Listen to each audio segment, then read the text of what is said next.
What you just said is one of the most insanely idiotic things I have ever heard. Everyone in this room is now dumber for having listened to it. I award you no points, and may God have mercy on your soul.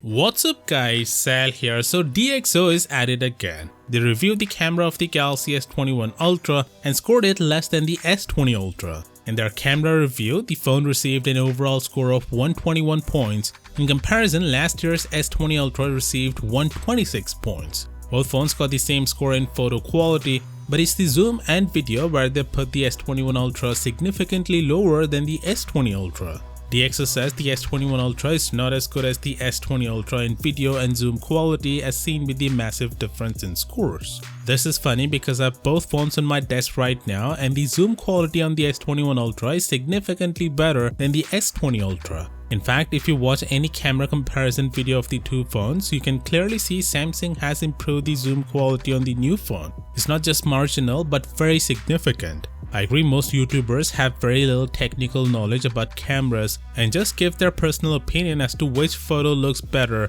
whereas DxO Mark is more focused on the technical quality of the picture. But giving it a lower zoom score than the S20 Ultra is quite frankly very suspicious. Also, the autofocus score is lower as well, 91 versus 96 on the S20 Ultra. This is laughable as we all know the S20 Ultra doesn't have a good autofocusing system, and that's the reason Samsung brought laser autofocus on the Note 20 Ultra to fix the issue. Something that carried over to the S21 Ultra as well, along with improved face detection autofocusing system. There's no way it's inferior to the one on the S20 Ultra. Interestingly, if you download the sample photos and check the EXIF data, you notice that DxO has failed to mention that they reviewed the zoom at 2.5x and 8x instead of the native 3x and 10x where the S21 Ultra is best at zooming. The whole reason Samsung added a second 3x telephoto lens is to improve the short range zoom, as anything between 1x and 10x wasn't good on the S20 Ultra. Samsung focused on the new lenses 3x and 10x instead of improving the digital zoom this time, so one is suddenly left wondering what the purpose of such a selective review was.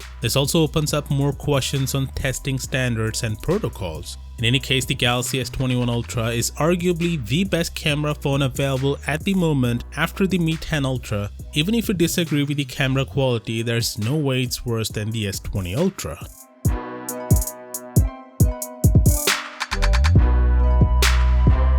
Samsung recently launched two new Exynos processors, the Exynos 1080 and 2100, and both have a new ARM architecture. But the company isn't just stopping there. They'll launch three new processors this year according to ICE Universe: Exynos 800, 1200 and 2200. Apparently the 2200 is the flagship chipset with AMD graphics and will be used in their flagships as well as in their laptops. The 1200 is the successor to the Exynos 1080, probably aimed at other phone makers, and the Exynos 800 will be a mid-range chipset. First, with that being said, do let me know what do you think about this down in the comments. And as always, I'll see you tomorrow. Peace out.